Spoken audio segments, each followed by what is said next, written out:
මේ තියෙන ළමයි අද අපේ දවල් කෑම ගොඩක් දේවල් නෑ අද දවල් කෑමට සුදුබත් තියෙනවා. අද අපේ කුවෙට් එකේ ගෙදර කට්ටිය කන්නේ නෑ. අද අපේ ලංකාවේ කට්ටියට තමයි හැදුවේ. මේක වේල් 7කට විතර තියෙන්නේ. ඒ කියන්නේ 7 දෙනෙක්ට විතර තමයි වේල් 7කට නෙමෙයි සෝරි. මේ 7 දෙනෙක්ට විතර තමයි තියෙන්නේ බත්.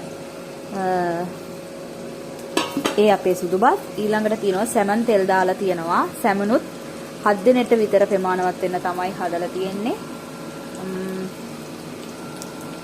ලුණු රට ලුණු ගෙඩි 3ක් කපලා දාලා අමු මිරිස් දාලා කෑලි මිරිස් දාලා ගම් මිරිස් දාලා කුරුළු කුඩු ටිකක් දාලා කරාබු නැටි 2-3ක් දාලා හොඳට තෙලෙන් ටෙම්පරාදු කරලා තමයි මේ හදලා තියෙන්නේ. තාමත් ඔයාලට පේනවා ඇති තෙලේ තාම ටෙම්පරාදු වෙනවා.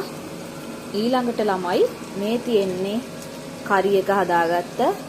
මේ කරි එකේ තියෙන්නේ මොනවාද අල තියෙනවා. මේ තියෙන්නේ අල තියෙනවා. ඊළඟට කැරට් තියෙනවා. ඊළඟට මුරුංගා තියෙනවා. ඉතින් මේක මම හදලා තින්නේ ටිකක් මේකත් තෙලේ ටෙම්පරාදු කරලා ලුණු සුදු ලුණු තෙලේ ටෙම්පරාදු කරලා හොඳට උකුවට කිරි දාලා තමයි මම මේ කරි එක හැදුවේ.